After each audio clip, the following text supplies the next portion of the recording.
సమస్య నువ్వే.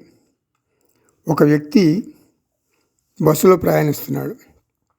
అతనికి అని చప్పుడు వినిపిస్తుంది. బస్సు టైర్లో గాలిపోతున్నట్లుగా అనిపించింది. ఏమిటి ఆ శబ్దం అని పక్కవాడిని అడిగాడు. నాకే శబ్దం వినపడలేదు అన్నాడు అతను. బస్సులో అందరూ సైలెంట్గా కూర్చున్నారు.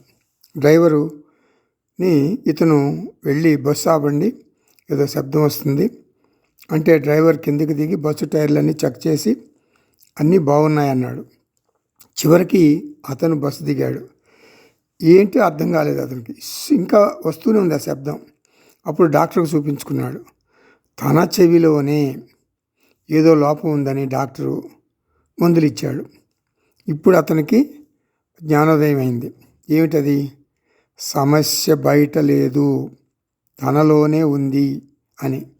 అలాగే సంసారం చేసేటటువంటి శబ్దాలు అయినటువంటి రాగద్వేషాలు, కామక్రోధాలు మనలో నుంచి వచ్చే శబ్దాలే, అనే శబ్దాలే. మంచి ఉద్యోగం ఉంది, ఆరోగ్యం బాగుంది, అందమైన భార్య, పిల్లలు, అయినా ఏదో వెలితి, ఏదో కొరత ఉంది అని బాహ్యంలో మనం ఆనందం కోసం వెతుకుతాం. వెతకటం ఆపు.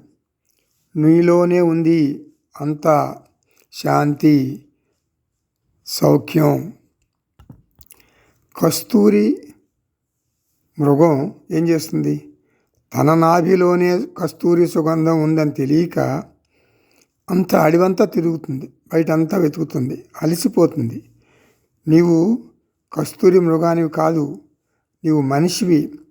ఆనందం నీలోనే ఉంది అని తెలుసుకో బాబు అంటుంది శాస్త్రం.